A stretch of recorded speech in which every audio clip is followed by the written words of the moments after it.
So it looks like iMessage is going to be getting some really big updates, and it looks like Apple has stated that this is going to be one of the biggest updates ever for iMessage that they've ever done. So basically what's going on and what has happened before is that for years now, Apple has released small little improvements within iMessage here and there, and I always appreciate whenever Apple adds some sort of new feature within iMessage. But this new feature isn't necessarily like an actual feature you're going to be using. It's more of a protection and a security feature that Apple has basically stated is one of the biggest they've ever implemented within iMessage. Now, what this particular thing is called PQ3. So it stands for the Post-Quantum Cryptographic Protocol, and it looks like this is going to be implemented in iMessage as soon as iOS 17.4 and macOS 14.4 if you're using it on Mac.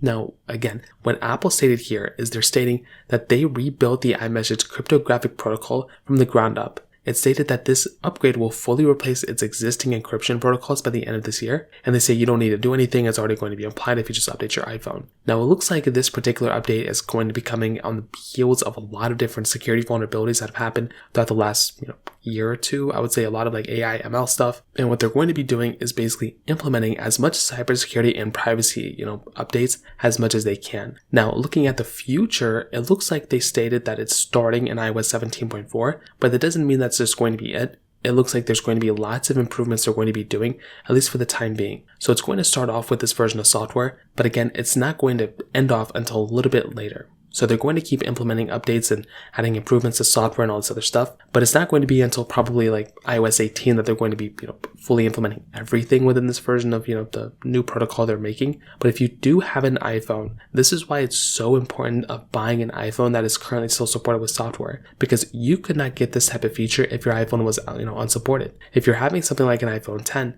it's not going to be getting the specific protocol new update. For a lot of people, you might think that, oh, it's not even worth it, like it's pointless, what's the point? But there is actually a lot of point of owning a device that is still supported with software because they can get features like this. So I look at a device like the current iPhones that are supported, and for them getting this particular new update with an iMessage, it's super important because iMessage is a very popular application. It's basically the native way of texting on your iPhone, and we know how many iPhones are on the market. So it is very important that we have that type of feature set on these particular iPhones as well. So overall, it's a really big iPhone change, and I can't wait to actually start utilizing it on my iPhone. If you have any other thoughts or questions, let me know in the comment section below. Hit the like button, that would mean so much, but definitely hit that subscribe button. More importantly than everything else, I love every single one of you guys. Hopefully I'll catch you guys in the next video. Peace out till then.